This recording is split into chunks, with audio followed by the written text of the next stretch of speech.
Bem-vindo ao canal e Audiolivro. Conheça a plataforma Odyssey, onde compartilhamos audiolivros exclusivos. Acesse odyssey.com/e-audio. Conto Nação de Marte, de Brandon Q. Morris. Sol 3, base da NASA. O Sol flutuava logo acima do horizonte, em um céu avermelhado. Lance semicerrou os olhos para observá-lo. Parecia muito menor daqui, em comparação com a visão obtida desde a Terra, mas sua luz ainda poderia cegá-lo se olhasse diretamente para o fenômeno. Depois de mais alguns minutos de arco ao redor do Sol, o céu se tornou azul. Sharon, a piloto, cuja formação acadêmica incluía também meteorologia, já havia falado sobre isso, mas ele não tinha acreditado nela. Precisava se desculpar com ela, embora os demais já soubessem que ele era um daqueles que teriam que ver esse tipo de coisa com os próprios olhos. Tudo certo. Ouviu a voz de Mike dizer pelo rádio do capacete. Sim, comandante. É tudo muito romântico. Você tem algumas coisas para fazer. Obrigado, Mike, ele pensou. Como se eu já não soubesse disso. De todos os modos, Lance empreendeu um ritmo tranquilo. Estava a ponto de dar seu primeiro passo no novo planeta que seria seu lar durante os próximos 6 meses. Até agora, tudo que havia feito era viagem pela superfície de Marte, desde o local de pouso do Endeavour até seus alojamentos dentro da cabine pressurizada do rover, ou astromóvel, no qual chegava através de um tubo também pressurizado. Ele semicerrou os olhos novamente para o Sol distante. Daqui parecia branco, e não amarelo como visto da Terra, o que podia explicar por que parecia menos quente. Claro, não era culpa da cor, mas sim da distância. Precisamos otimizar o processo de desembarque, ele disse. Se levarmos 6 horas todas as vezes, nunca conseguiremos terminar trabalho algum. Não se preocupe, replicou Mike. Depois do pôr do sol, o ambiente permanecerá iluminado por um tempo. Mesmo depois que o sol tiver desaparecido no horizonte, a poeira na atmosfera continuará refletindo sua luz. Tá de sacanagem, escapou, antes que Lance pudesse impedir. Os comentários tipo sabe tudo do comandante sempre incomodavam Lance. Durante seu treinamento intensivo, eles haviam recebido informações mais do que suficientes sobre como seria um dia em Marte. No entanto, sempre havia um bom momento para sua irritação se manifestar com o companheiro. A sorte era que Mike sempre se mantinha insensível a coisas assim. Em contrapartida, havia momentos em que ninguém, exceto Mike, tinha uma resposta útil para alguma coisa. Não foi uma surpresa descobrir que o homem havia concluído seu curso universitário de física aos 19 de idade. Lance apoiou as mãos no telhado do alojamento e o empurrou para baixo. 90% da base estava enterrada sob a superfície marciana, a fim de proteger seus residentes da radiação. O telhado era composto pelos escudos térmicos, agora desnecessários, que haviam pertencido aos robôs exploradores, os quais tinham construído a base antes da chegada dos humanos. Uma espessa camada de sujeira marciana estava espalhada pelo metal. Lance terminou de empurrar seu torso para cima, através da escotilha. Puxou as pernas para fora, ajoelhou-se no teto e finalmente se levantou. Sua respiração estava pesada. Depois de tantos meses sem gravidade, todas as atividades pareciam surpreendentemente difíceis. Qual teria sido o sentido de ficar pedalando como um louco naquela bicicleta ergométrica o tempo todo? Ok, estou fora, disse Lance. Parece que está tudo bem, replicou Mike. Pelo menos pelo que posso observar na tela. Mas a sua frequência cardíaca... Você está realmente fora de forma, não é mesmo? Cuidado, garotão, ou vou ter que mostrar em que forma estou, mais tarde, na queda de braço. Diplomaticamente falando, Mike era notavelmente desanimador em termos de porte físico. Não foi nada menos que um milagre ele ter conseguido passar pelo processo de treinamento. Seu intelecto provavelmente compensava todo o resto, mas ele não tinha chance de vencer Lance na queda de braço. Lance deu um passo cauteloso, afastando-se da escotilha em direção ao pôr do sol. Ele esperava ouvir um tom oco ao avançar, mas o ar provavelmente estava muito rarefeito e a sensibilidade do microfone externo muito baixa para isso. Você sabe que deveria esperar, certo? Mike questionou. Claro, ele sabia disso. A câmara de descompressão era tão estreita que apenas uma pessoa em traje espacial, por vez, poderia passar por ela. Uma vez ali fora, eles sempre deveriam se movimentar em pares. E era por isso que Sarah, sua companheira nesta caminhada, sairia pela escotilha em 1 ou 2 minutos. Mas não faria mal se olhasse um pouco em volta, não é verdade? Caminhou até a beira do telhado. A partir daqui, eram apenas cerca de 20 centímetros até a superfície de Marte. Será que deveria? Ele ainda precisava ter a sensação de que estava realmente no planeta. O que poderia acontecer? O chão parecia seco e estável. A área ao redor da base tinha sido reforçada durante o processo de construção. Lance olhou de volta para a câmara de descompressão, mas Sarah ainda não estava à vista. Lentamente estendeu a perna direita, deslizou-a para frente e a deixou descer bem como seu corpo de encontro ao chão. Posicionou cuidadosamente o pé ali embaixo, começando pelo calcanhar, e se viu obrigado a cair na gargalhada. A situação não era nada engraçada, pelo que o acesso emocional teria que ser uma reação subliminar exagerada. Ele era a primeira pessoa a pisar em Marte. Embora não estivesse com vontade de comemorar, não conseguia conter o riso. Lance transferiu o peso para a perna direita antes de levar a esquerda ao chão. Então permaneceu ali parado, e riu novamente. Você está se sentindo bem? Mike perguntou. Presumo que, apesar do nosso acordo, você não esperou por Sarah. Temos sorte de sermos os únicos aqui. O que os figurões achariam se soubessem que você desconsiderou as minhas ordens diretas sobre o processo de saída? Mas eu não prometi, Mike, ele replicou. A Terra está perguntando como estão indo as coisas com o traje, disse Mike. A esta altura, as primeiras imagens tinham sido transmitidas para casa. Isso significava que 20 minutos tinham se passado, presumindo que a Terra tivesse respondido imediatamente. Lance olhou para os números brilhantes em seu pulso. Exatamente. Não obstante, isso também significava que 1/10 de seu turno máximo de 4 horas já havia esgotado. Sarah deveria chegar a qualquer momento.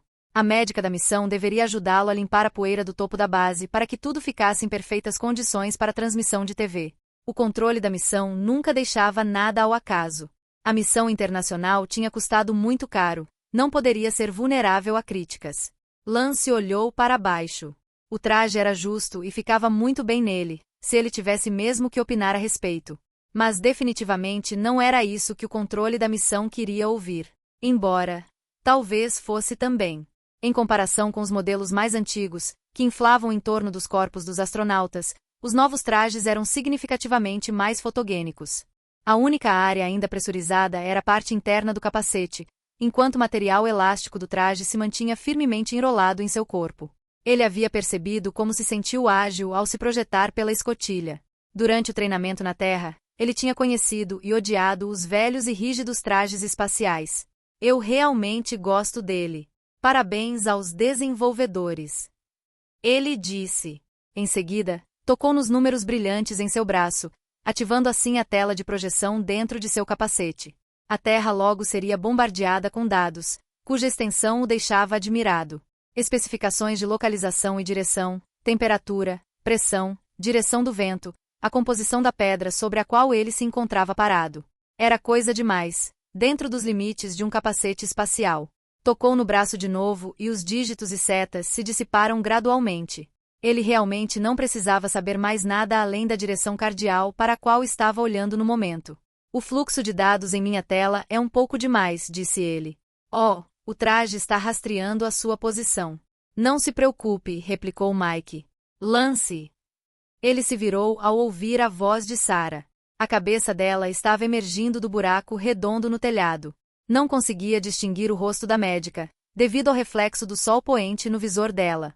Precisa de alguma ajuda. Ele quis saber. Tudo sob controle. Obrigada, ela assegurou. Seu inglês era falado com um leve sotaque. Sarah era oriunda da Suíça.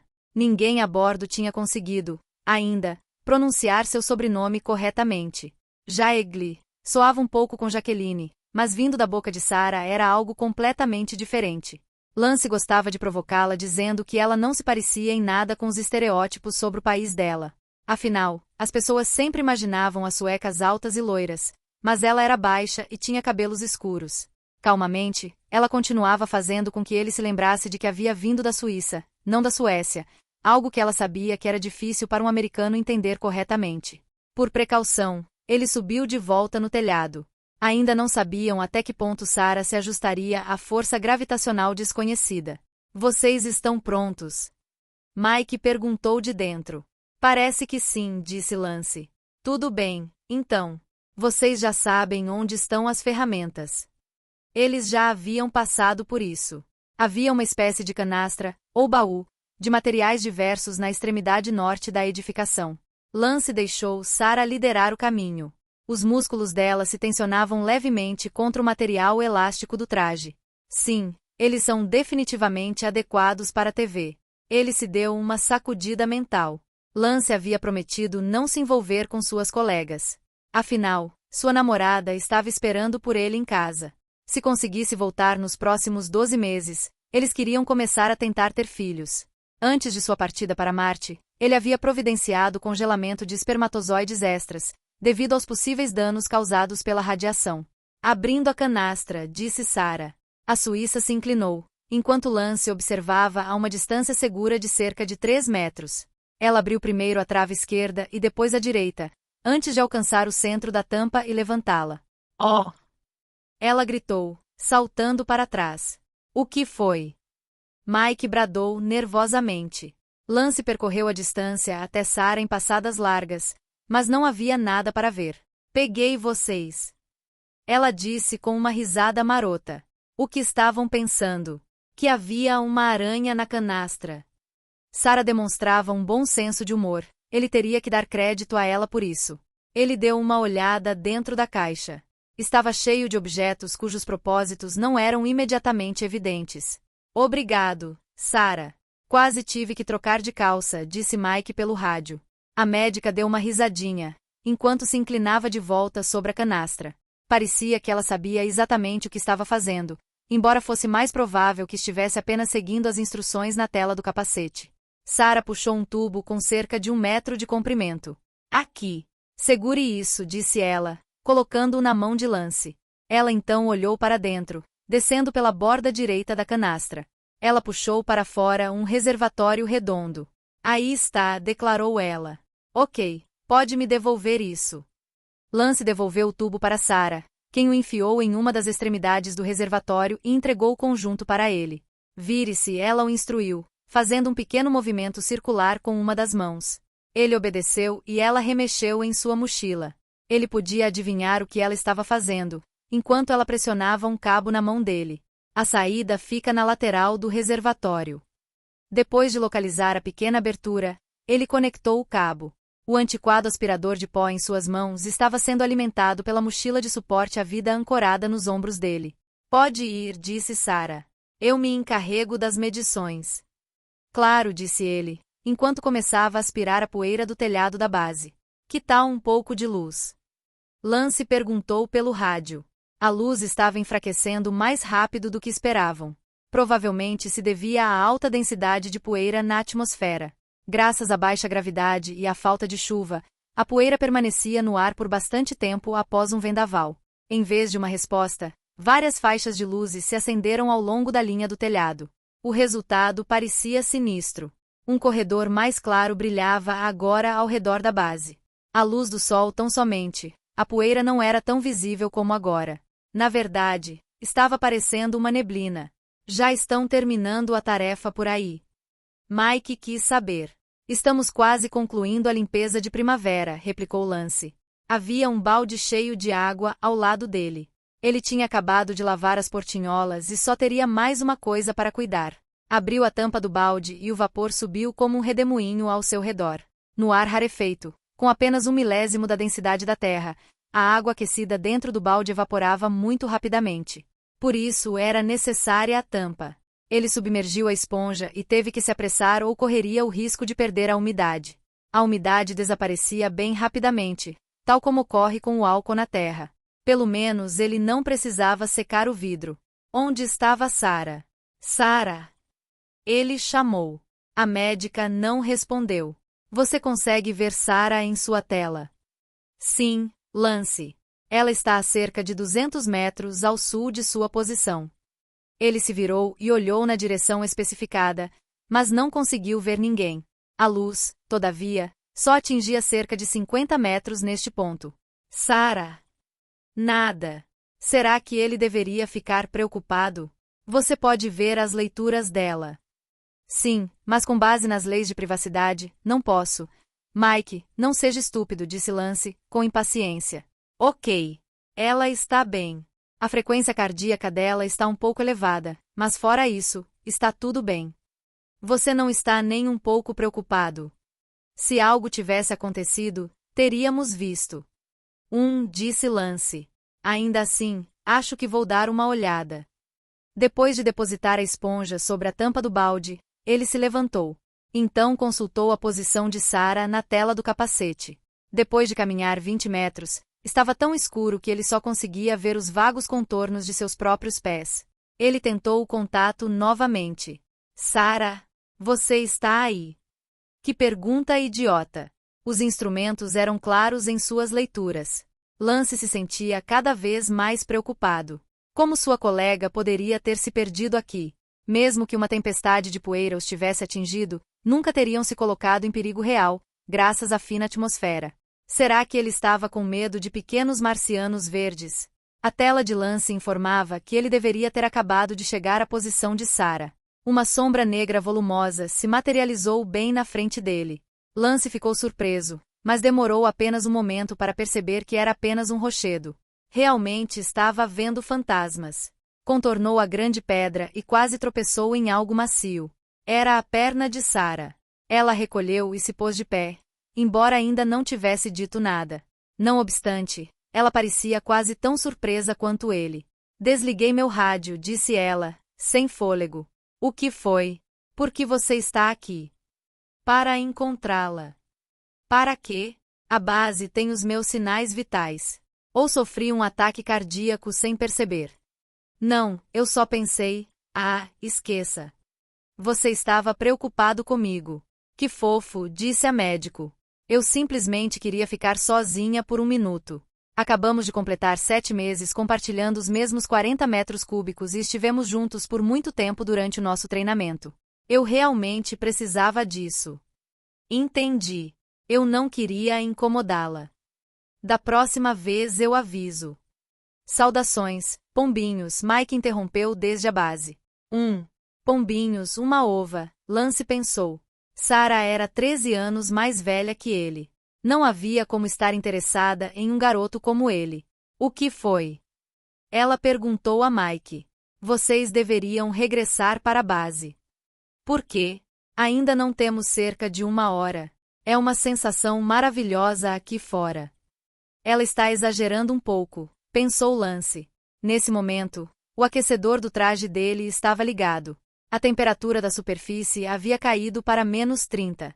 Parece que preciso de vocês aqui. A cerimônia na TV foi adiada. Lance quis saber. Um dos presidentes das nações patrocinadoras da missão provavelmente tinha telefonado no último minuto com desejo especial ou algo assim. Não, há um problema. Chegou um sinal de emergência, replicou Mike. O que isso tem a ver conosco? Muita coisa, Lance. Está vindo de perto. Os malucos. Acertou em cheio. 23 de maio de 2042, nave MPT Santa Maria. Funcione! Henrique gritou tão alto que Eva teve que cobrir os ouvidos dela, enquanto ele golpeava os punhos no console prateado à frente dele. Esta era a segunda vez que o piloto perdia os estribos. Eva balançou a cabeça em desaprovação, mas não disse nada. Algo assim não costumava acontecer. Ainda assim, não havia nada de típico neste voo, que parecia malfadado desde o início. Era compreensível que a paciência fosse escassa entre alguns deles, especialmente considerando que teriam apenas 3 ou 4 dias para consertarem o motor. Se não fizessem, não alcançariam sua órbita em torno de Marte e teriam de dar outra volta completa em torno do Sol. Vamos manter a calma, disse Chunky. O britânico, um ex-piloto de bombardeiro, era o comandante. Ele parou ao lado de Henrique e apoiou um braço sobre os ombros do companheiro. Eva achou esta imagem estranha, pois os conhecia muito bem, desde o processo de seleção no qual competiram contra centenas de outros candidatos de todo o mundo. Henrique, o holandês esguio e intelectual, havia conduzido o grupo deles através de muitas provações, justamente com seu comportamento calmo e atencioso. Por outro lado, Chunky sempre havia se avançado, tentando resolver problemas de maneira prática e fracassando pelo caminho. Mas agora era ele quem mantinha a tripulação unida. É incrível como podemos nos equivocar sobre as pessoas. Se dependesse do grupo deles, Chunky não teria sido nomeado comandante. Entretanto, uma equipe voluntária de psicólogos havia tomado a decisão. Isso estava de acordo com os demais aspectos da viagem, que também estavam sendo levados a cabo por voluntários. E isso estava cada vez mais se revelando um problema. Essa merda de motor. Quem foi que nos ludibriou para comprá-lo? Henrique exigia, enquanto girava seu assento para encarar Chunky. Pelo canto do olho, Eva percebeu que Piotr havia se levantado. Ele era o terceiro tripulante designado para este turno no módulo de comando. Piotr vinha de uma família russa influente e ele havia adquirido o motor do projeto Marte para Todos, através de seus contatos. Este motor deveria levá-los à órbita de Marte e, eventualmente, à superfície do planeta. Vamos resolver isso, disse Chunky. Eva notou que o comandante lançava um olhar duro para Piotr. Deixe isso para lá, diziam seus olhos. Mas o russo não era um homem que pudesse deixar tudo em paz se sentisse que estava sendo depreciado. Piotr se aproximou. O motor é sólido como uma rocha, disse ele calmamente. O modelo foi testado ao longo de muitos anos e o adquirimos por alguns trocados. Não poderíamos chegar perto de comprar nenhum dos motores que os fabricantes privados nos ofereceram. Você nem estaria sentado aqui se o meu tio não conhecesse alguém que... Talvez fosse melhor se eu não estivesse sentado aqui, Henrique retrucou enraivecido. Você quer voltar para a mamãe? Piotr perguntou. O pequenino Henrique prefere ficar brincando na piscina de bolinhas. Vocês, ocidentais, têm o hábito de reclamar tão logo surjam alguns probleminhas. Você não concorda, Eva? Eva não disse nada, mas recuou alguns passos, sentindo que estavam à beira de uma verdadeira luta corporal. Se alguém tivesse dito a ela antes de hoje que Henrique levantaria a mão contra qualquer um de seus companheiros de viagem, ela teria simplesmente sorrido. Mas agora Henrique parecia irritado o suficiente para bater em alguém. Em parte, ela teria que concordar com Piotr. Era como se uma linha divisória evidente separasse a tripulação e parecia ter algo a ver com a antiga cortina de ferro, apesar de se tratar de algo que já não existia havia mais de 50 anos. O entusiasmo pelo projeto de colonização de Marte, financiado através de doações, havia coberto esta linha divisória com demão de cal, mas a tinta branca e fina estava agora se descascando e, por sua vez, a linha reaparecendo. Henrique disse, cerrando os punhos. Você não aguenta mais. Piotr só precisava continuar aplicando a tática da provocação. Já chega. Chunky os interrompeu, como se estivesse lidando com dois cachorros latindo. Só ficou faltando agarrá-los pelo pescoço. Os dois continuaram se encarando. Chega! Ele repetiu. Para surpresa de Eva, a advertência funcionou. Idiota! Henrique murmurou, sentando-se novamente. Ele se inclinou sobre o painel de controle como se precisasse verificar alguma coisa. Piotr deu a impressão de que não esperava por isso. Abriu a boca várias vezes, mas não conseguia pensar em nada para dizer. Então fez meia volta. Sendo um substituto que cobriria tanto o piloto quanto o comandante em suas ausências, seu lugar ficava no canto do módulo de comando. Vamos apenas manter a calma, disse Chunky. Os técnicos garantiram que logo o motor voltará a funcionar. Tanto faz. A experiência anterior tinha provado que essas promessas eram relativamente vazias. O motor obviamente havia ficado parado por muito tempo no antigo estaleiro de espaçonaves onde o tio de Piotr o havia encontrado. Além disso, entrei em contato ontem com a expedição Endeavour, em Marte. Eles estão considerando se e como poderão nos ajudar, continuou Chunky. Piotr e Henrique se viraram para encará-lo, como se o comandante tivesse detonado uma bomba na estrutura da ponte. Você fez o quê? Perguntou Henrique. Você me ouviu. Sou o comandante desta nave e esta é a minha responsabilidade. Você deveria ter nos perguntado, disse Piotr, agora de pé. De acordo com os estatutos da Fundação, devemos tomar coletivamente quaisquer decisões que afetem as nossas operações diárias. Não estamos mais na Terra. Vocês poderiam ter me proibido de estabelecer contato. Eva tentou visualizar uma discussão em equipe. Chunky provavelmente estava certo. Entre as 20 pessoas a bordo, havia várias que valorizavam muito a independência do projeto MPT. Isso não era tão surpreendente. Afinal, todos aqui eram loucos o suficiente para deixarem a segurança de seu planeta natal sem a perspectiva de uma passagem de volta. Alguns membros da tripulação não apenas tinham rompido seus contatos pessoais, mas também estavam fartos da velha raça humana em geral, a qual era representada na expedição internacional Endeavour a Marte. A isso se somava a mentalidade de nós aqui em cima, eles lá embaixo. O projeto MPT Marte para Todos tinha sido meticulosamente financiado através de doações, enquanto os 4 astronautas, que haviam dado o primeiro passo em Marte antes do projeto, estavam sendo custeados através de fundos fiscais. Você não deveria ter feito isso, disse Piotr. Mas agora está feito, disse Eva. Sério, qual é o problema? É apenas uma opção. Não precisamos aceitar a ajuda deles. Podemos continuar girando em torno do Sol e tentar novamente, dentro de um ano, entrar na órbita de Marte. Chunk lançou um olhar de agradecimento a ela. Continuar em órbita ao redor do Sol realmente não seria uma opção. Não tinham suprimentos suficientes para durar mais um ano. E o que o pessoal lá embaixo acha disso? Henrique quis saber. Eles precisam descobrir quais são suas opções. E ainda há uma chance de que os técnicos consertem o motor. Eva já havia ouvido o suficiente. Além disso, o relógio dela acabava de vibrar. Era hora de alimentar os animais. Na verdade, ela era química, mas neste projeto todos desempenhavam várias funções. Pelo menos, ela sempre havia se interessado pela agricultura. Até mais, rapazes, disse ela em despedida, antes de sair flutuando até a escotilha que conectava o módulo de comando ao restante da nave.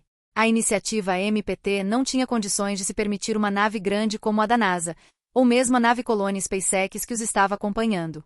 Em vez disso, tinham comprado 2 módulos Dragon reciclados e providenciaram para que fossem lançados ao espaço como carga secundária. Como medida prática, a equipe de construção do projeto final havia viajado com eles na nave. Naquele então, devia ter sido quase 3 anos antes, Eva havia acompanhado a cobertura televisiva de todos os acontecimentos. A mídia os havia apelidado de os malucos porque queriam realizar, com um orçamento mínimo, uma viagem sem retorno planejado.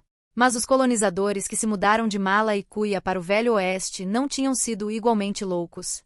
Os companheiros de viagem de Eva, em sua maioria, tinham visto aquela viagem como uma forma de insanidade, e muitos deles ainda pensavam assim. De todos os modos, a nave deles quase chegou a Marte. Algo lhe dizia que ela já havia visto e ouvido o suficiente. Era hora de deixar o ambiente. Eva abriu a escotilha para o espaço interior. O fedor tomou conta dela como uma onda, fazendo com que se sentisse um pouco enjoada. Claro, havia uma razão para tudo. Não fedia porque a tripulação se recusava a tomar banho, mas sim por causa da umidade sempre presente. Eles viviam há mais de 5 meses em uma estrutura semelhante a um balão, cheia de ar úmido e resfriada externamente pelo frio do espaço. Entre os 2 módulos Dragon em forma de cone, tinham construído uma estrutura de liga de titânio, a mais cara pela qual podiam pagar. E então eles haviam prendido painéis de tecido à estrutura, como se fossem lonas. Quando isso foi feito, eles encheram todo o compartimento com ar respirável. Santa Maria era um balão gigantesco, mas, neste caso, toda a estrutura não estouraria se por acaso fosse criado um buraco na superfície. Isso porque, como um anorak, as paredes flexíveis eram divididas em várias câmaras cheias de água. A água proporcionava excelente proteção contra a radiação interplanetária e oferecia estabilidade nas temperaturas geladas que existiam no espaço. A construção ousada e aventureira tinha sido outra razão pela qual as pessoas na Terra, em sua maioria, previram que o projeto falharia. Contudo, a realidade acabou sendo diferente, eles conseguiram. Eva flutuou pela escotilha e a fechou atrás de si. O ar quente e úmido, como de uma selva, envolveu-a permitia-se apenas que o mínimo possível de umidade entrasse no módulo de comando, visto que poderia danificar os sistemas elétricos. Durante esta longa viagem deles, vários problemas tinham surgido, deixando claro que os construtores de espaçonaves teriam carecido um pouco de competência em termos de conhecimento de tecnologia de construção. O sistema de suporte à vida era grande o suficiente para transformar o dióxido de carbono exalado em oxigênio e para purificar as águas residuais. Porém, ninguém havia pensado na grande quantidade de transpiração que seria produzida. E isso se aderia às paredes como gotículas, mas devido ao estado de ausência de peso, a umidade não se separava das superfícies. E como essa umidade não rolava para baixo e se juntava em poças, era impossível enxugá-la. Com o tempo, as gotas se fundiam em uma película que se espalhava por toda parte e ficava mais espessa. A única forma de lidar com esta umidade era secar continuamente as paredes, mas isso era algo como secar gelo.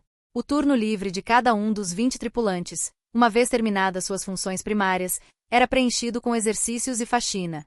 Sendo assim, seus dias eram divididos da seguinte forma: 12 horas de trabalho, 4 horas de atividades físicas e 8 horas de sono. Eva havia observado seus companheiros de viagem. Os psicólogos obviamente haviam feito um excelente trabalho ao avaliá-los, considerando que não tinham evoluído para homicidas ou coisas do gênero, apesar da ausência de qualquer espaço privado. Claro, havia conflitos regulares. Pouco depois de sua partida, 3 casais haviam se formado rapidamente.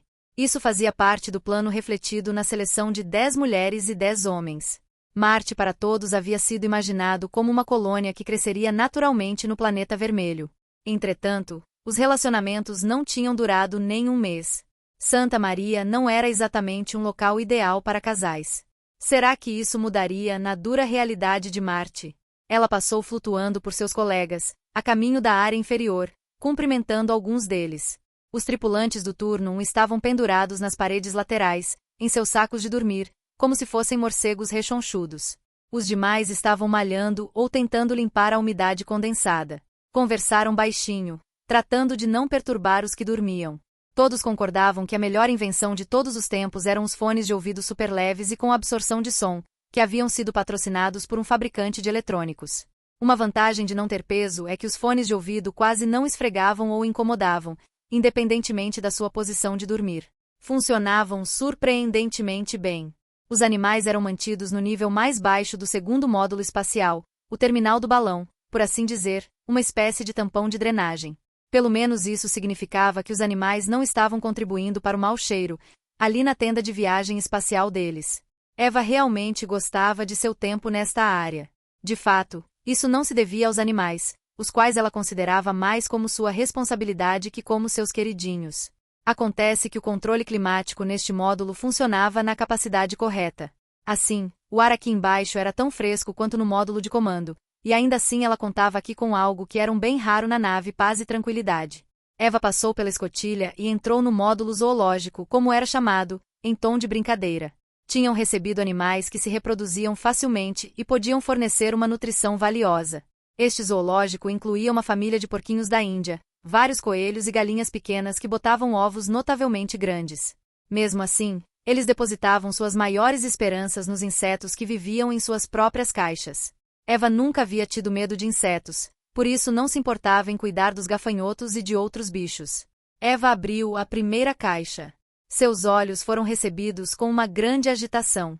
Larvas da farinha douradas, que eram uma fonte preciosa de proteína, retorciam-se e se transformavam em montes de farelo de trigo.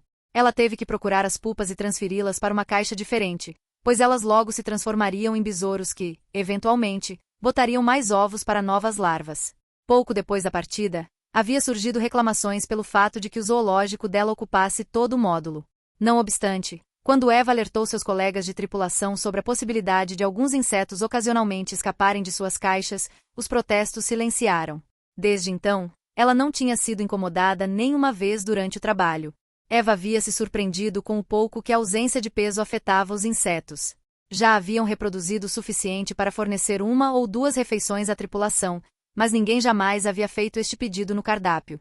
As galinhas ficavam gratas pela comida fresca, no fim das contas. Ela fechou a caixa e se voltou para os besouros cascudinhos, em sua forma larval. Por último, verificou os gafanhotos, apelidados de camarões do deserto. Na real, ela pensou, eles têm mais gosto de frango. As galinhas sempre pareciam se dar bem. Havia um suprimento quase infinito de vermes para elas, e em troca, botavam um fluxo constante de ovos. Na terra, essas aves eram seres de chão, mas aqui em cima elas batiam suas asas alegremente em curtos voos. A capacidade de navegar no espaço parecia estar profundamente enraizada dentro delas. Ela sempre deixava para o final o paparico dos porquinhos da Índia e dos coelhos.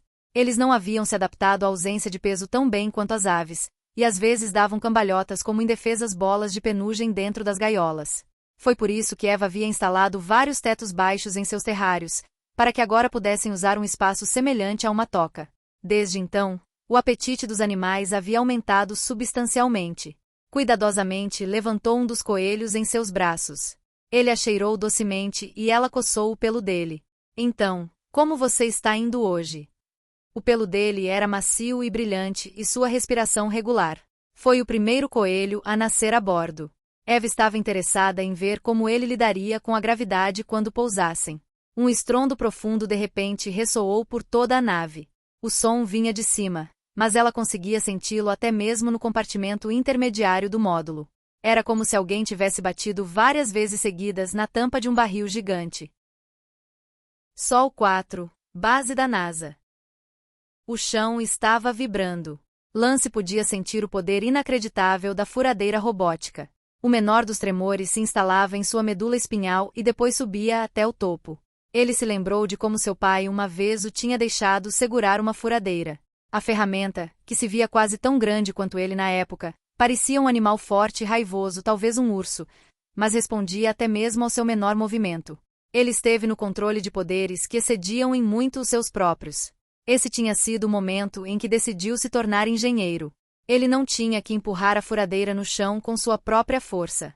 A máquina conseguia fazer isso sozinha e, quanto mais ela progredia, mais êxito conseguia no processo, visto que o peso da pedra sendo retirada do solo a deixava ainda mais pesada e, portanto, mais poderosa.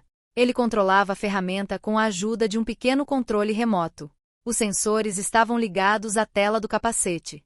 Sempre que olhava para baixo podia observar o contorno verde da broca, bem como o tipo de pedra que ela estava removendo no momento. Na verdade, é bem tranquilo, ele pensou. Estamos aqui em um planeta estranho onde nunca pisamos antes e já nos sentimos em casa. Ou não, é mais como se estivéssemos viajando para um local exótico. As malas já prontas. Fomos vacinados contra as piores infecções e agora estamos descascando responsavelmente as frutas antes de comê-las. Não parecia haver qualquer perigo real ou isso seria apenas pura arrogância. Lance se dirigiu ao outro lado da máquina, a qual estava sendo sustentada por duas correntes que se ancoravam à altura do peito dele. A tarefa seria a construção de uma vala que terminasse justamente na base, onde seria edificado o primeiro anexo, um laboratório. A pedra que a broca robótica estava recolhendo seria parcialmente derretida e depois despejada em formas para a preparação das lajes que se tornariam as paredes do laboratório. Para o telhado, colocariam uma grande laje de ferro no topo das paredes, o que aumentaria o isolamento contra a intensa radiação do espaço sideral. Como Marte não tinha camada de ozônio, muita desta radiação atingia a superfície do planeta. Lance olhou ao redor. Até recentemente, esta área ainda era bastante virgem. Mas ao longo dos últimos 2 anos os robôs estiveram circulando por aqui, coletando dados para facilitar o desembarque de seus senhores e mestres, os quais finalmente haviam assumido seus tronos. A humanidade havia conquistado um segundo planeta. Parecia estranho, mas pensar a respeito o deixava orgulhoso. Ei, vocês, disse Mike pelo rádio. Sim. Sarah respondeu. Ainda esta manhã, Mike e Sharon tinham reclamado por ainda não terem sido autorizados a deixar a base. Mas Lance estava encarregado de sua construção e Sarah insistia em acompanhá-lo como médica. Ela queria ficar de olho nele por motivos de saúde. Ainda não havia um bom motivo para Mike ou Sharon saírem para dar um passeio na superfície. A curiosidade não era um fator decisivo. A expedição estava sendo administrada de forma bem estrita com relação a isso. Sinto muito, mas vocês precisam voltar para dentro, respondeu Mike. E o meu trabalho? Lance quis saber. A broca funcionará bem sozinha. E se ela encontrar algo que não possa estimar? Então ela vai esperar por você. Preciso de você aqui mais que ela. Sua mente, principalmente. O que está acontecendo, Mike? Os malucos ainda. O projeto Marte para Todos tinha sido um pé no saco mesmo quando estavam na Terra. Como alguém poderia ser tão imprudente? Parecia coisa de adolescentes. Mas se tivessem que passar por situações de risco, bem, teriam feito a escolha por vontade própria e eram adultos, afinal de contas. É isso aí. Mas é muito pior do que você pensa. Quando a porta deslizante se fechou atrás, ele ouviu uma voz de mulher vindo do alto-falante. Tinha um leve sotaque do leste europeu. 5 minutos depois, ele e Sarah haviam tirado seus trajes e se juntado aos demais, apenas com os trajes de treino. Eva Kowalska, de Santa Maria, disse Mike, como introdução. E estes são Sarah Jaegli e Lance Leber. Lance é o nosso engenheiro. Se alguém puder ajudá-los, ele é o cara. Santa Maria. Lance questionou. A jovem de cabelo loiro curto e olhos azuis sorriu. O nariz dela parecia ter sido quebrado em algum momento. Em homenagem à nau capitânia de Cristóvão Colombo. Ah, certo. Eu não tinha feito essa conexão. A mulher realmente não parecia tão maluca. Ela irradiava algo que ele não conseguia identificar à distância, mas ainda conseguia sentir. Como podemos ajudá-los? Ele quis saber. Já contei tudo a Mike, ela replicou. Versão abreviada. Quando tentamos reativar o motor do módulo de comando, ele se soltou do suporte. Isso fez com que a pressão no módulo despencasse. Oh! Houve alguma baixa. Um arrepio percorreu a espinha de Lance até o cóccix. Sim. 5 ao todo, incluindo nosso comandante, Chunky Manners. Minhas mais profundas condolências. Lance estendeu a mão para o encosto do assento de Mike. Seus joelhos estavam se enfraquecendo lentamente. 5 pessoas haviam acabado de morrer bem ali perto. Quando você se encontrava tão longe da humanidade, vários milhões de quilômetros pareciam ser logo ali na esquina. Vocês descobriram o que aconteceu? Ele perguntou. Em situações como essa, ele preferia se focar nas discussões técnicas. Como todos que estavam no compartimento estão mortos, não sabemos de nada. Pouco antes da despressurização, os nossos sensores indicaram uma forte aceleração negativa. Porém, os sistemas dos módulos são independentes, por isso não temos acesso aos dados do motor. Estamos planejando uma EVA para amanhã. Tem certeza de que querem sair e ver tudo isso pessoalmente? Temos que fazer isso. Como já disse a Mike, o motor do módulo de comando deveria nos desacelerar e nos colocar em órbita.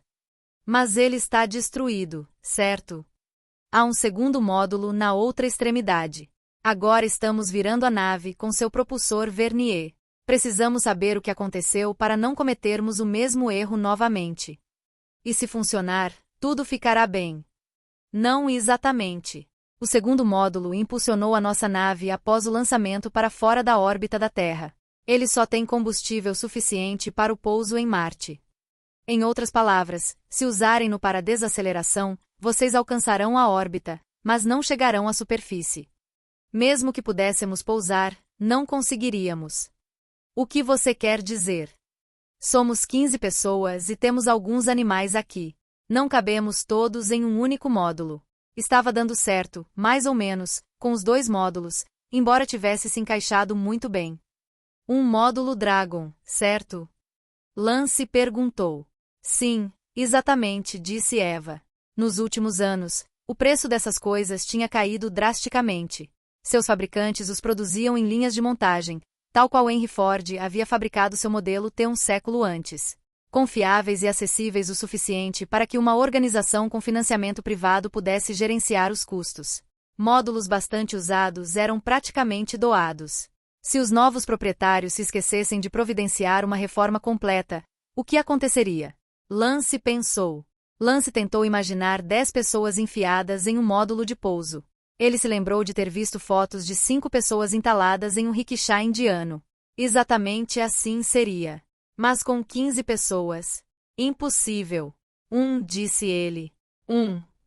Eva ecoou. Não sei se você já discutiu isso com Mike, mas pode haver outra possibilidade. Ele olhou para Mike, quem estava simplesmente balançando a cabeça em negação. O que isso significa? Será que não deveríamos tentar ajudar essas pessoas? Poderíamos resgatá-los, disse Lance. Vocês fariam isso. A mulher que ele nunca havia visto pessoalmente chegou bem perto da câmera, embora parecesse estranhamente neutra. Parecia que ela havia traçado uma fronteira entre palavras e emoções. Tinha que ser o choque. O Endeavour está plenamente abastecido para o caso de retorno de emergência à Terra. Poderíamos voar até vocês, transferir combustível suficiente para a desaceleração e depois trazer parte da sua tripulação para a superfície. Isso estaria quase fora de nossas possibilidades, disse Mike. Lance suspeitou que o comandante não gostou da ideia. De alguma forma, ele não parecia satisfeito com esta solução. Nós demos uma esvaziada aqui ontem, acrescentou Lance. Se colocarmos mais 5 pessoas a bordo, isso representará apenas cerca de 1/3 do peso normal de pouso. Temos que ter certeza sobre os cálculos, Mike murmurou com os dentes cerrados. Claro, seremos cuidadosos, disse Lance. O Endeavour não será tão fácil de manobrar com eles a bordo, observou Mike. Sharon cuidará disso, certo? Lance olhou para sua colega brasileira. Com certeza. Disse ela, com um sorriso confiante. Vocês deveriam manter a maior parte do combustível necessário para o seu próprio pouso, interrompeu Eva. Mesmo que não consigamos completar a missão com este módulo, ao menos poderemos salvar 5 dos nossos. Lance assentiu. Eles não podiam negar essa assistência. Isso teria ramificações legais. Bom, verifique o que deu errado com o motor defeituoso. O plano só funcionará se vocês conseguirem desacelerar o segundo módulo. Enquanto isso, faremos os nossos cálculos. Mike, apago. O rosto de Eva desapareceu.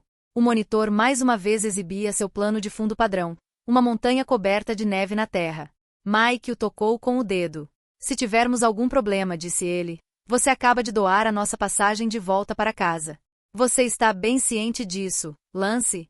Esses malucos podem pensar o contrário, mas quero voltar para a Terra. De jeito nenhum eu quero desperdiçar o resto dos meus dias neste planeta esquecido por Deus.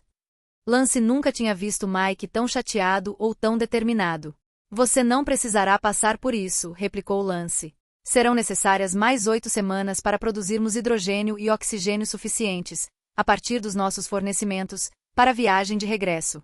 Poderíamos encher os tanques do Endeavour 3 vezes e ainda assim cumprir o cronograma.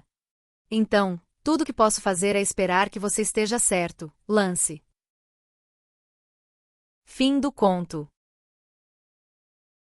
Contribua com o canal para que possamos continuar produzindo audiolivros. Doe em livepix.gg/eaudiolivro.